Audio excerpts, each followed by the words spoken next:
Tiens, parlez-nous du secteur d'activité du GNFA. Alors le GNFA, c'est le Groupement national pour la formation automobile. Donc on forme tous les techniciens. Donc moi je suis responsable de formation de maintenance. On forme tous les techniciens auto et tous les métiers de la branche des services de l'auto, de la construction jusqu'à la démolition. Tout corps de métiers confondus, vente, pièces de rechange et maintenance. Alors j'imagine que c'est un secteur d'activité qui a beaucoup évolué ces dernières années, avec l'émergence du véhicule électrique forcément. Tout à fait, tout à fait. Comment ça se passe alors par rapport à des garagistes par exemple qui vous disent bon bah voilà, moi j'avais l'habitude de bosser sur des turbos, sur des systèmes d'injection et puis là bah voilà, quelqu'un débarque avec une Zoé ou une ID3. J'imagine que c'est compliqué pour ces garagistes. Oui, alors en fait tous les repères qu'ils avaient avant sautent, quasiment tous les repères.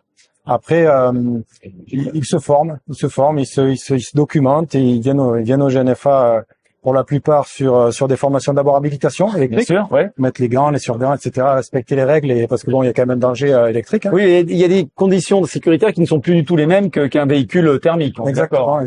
Dans le passé, on a eu un petit gap quand même de sécurité avec les HDI à l'époque, Bien sûr, avec la haute pression diesel.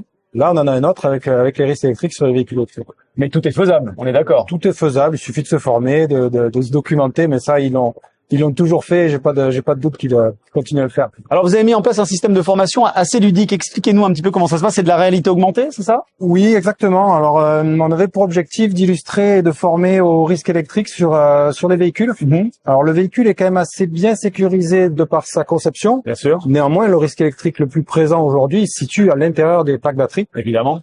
Donc ce qu'on a fait, c'est qu'on n'a pas amené une batterie ici, puisqu'il y a des risques quand même avec le public, etc. Donc on l'a reproduit en 3 dimensions. Ouais.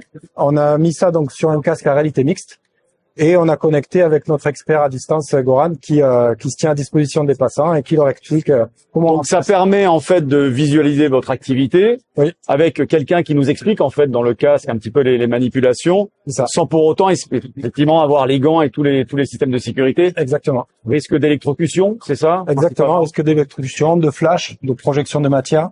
Voilà, un véhicule électrique n'a pas de disjoncteur comme on peut avoir un différentiel dans une maison. Donc quand on va être en contact de pièces nues sous tension, bah, le flash va être énorme. Hein. Je sais pas si vous avez déjà vu même sur une petite batterie d'accessoires d'ozone. Oui, ça va vite. Hein. Ça va très vite. Là, vous multipliez ça par 100, quoi. Donc ça peut être dangereux.